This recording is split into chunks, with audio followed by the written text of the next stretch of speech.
Hi, I'm Maynard Bronstein. I'm medical oncologist and hematologist at Grande Ronde Hospital.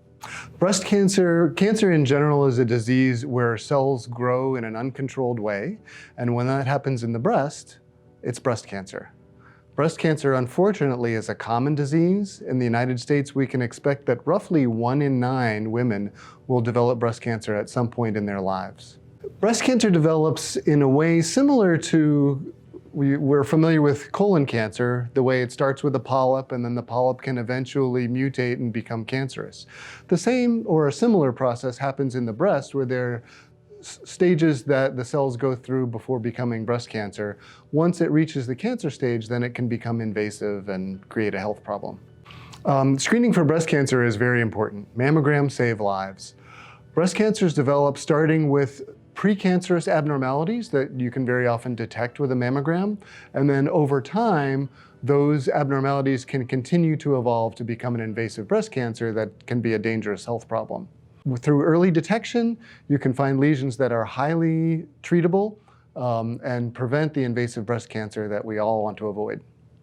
The biggest risk factor for breast cancer, like so many others, unfortunately, is age. There are other factors that we have more control over. Alcohol consumption, being overweight, and then there are factors that we don't really have control over, such as family history or genetics.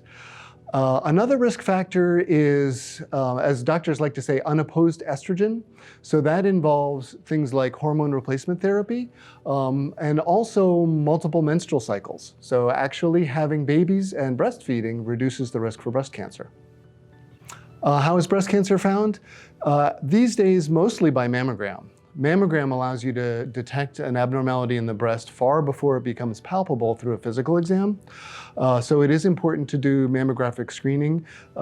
Devices such as the 3D mammogram we have here do an excellent job of detecting those early lesions before they have time to become an invasive breast cancer. I believe the current recommendations are for baseline mammogram between the age 40 and 50, and then starting at age 50, annual mammograms. Mammograms that are done in younger women are very often less effective at detecting lesions because younger women tend to have more dense breast tissue and it becomes hard to see the abnormalities. Usually the first step in treating breast cancer is a biopsy to detect it, not only to confirm if there's a cancer there, but also to get information about what is the best treatment for that particular cancer. That is, does it use an estrogen receptor pathway to grow or a HER2 pathway to grow?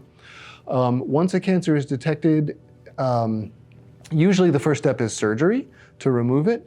And then if there seems to be a significant risk for the cancer to recur after it's removed, then we think about treatment, more treatment afterwards, including radiation, very commonly, or anti-estrogen therapy, pills like tamoxifen, or chemotherapy. The success for treatment of breast cancer depends tremendously on how early it's detected.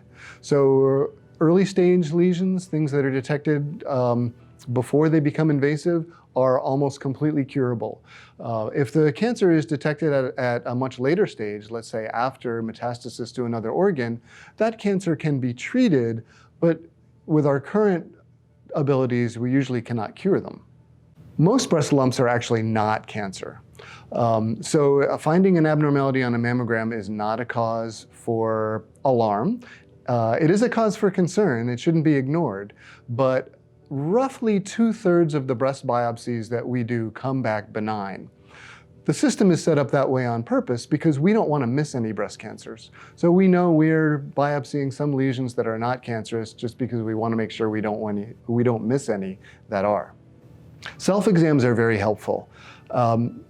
A woman who does regular self-exams is going to be familiar with the lumpy texture of the breasts, which all breasts are, and may be able to detect a change in the texture of the breast before a doctor would.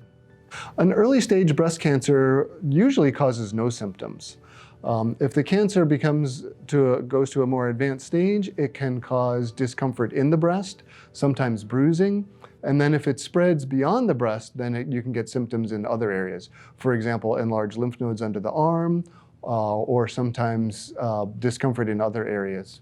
I think the most important take-home message is that breast cancer is highly treatable if it's detected at an early stage. To boil that down, mammograms save lives.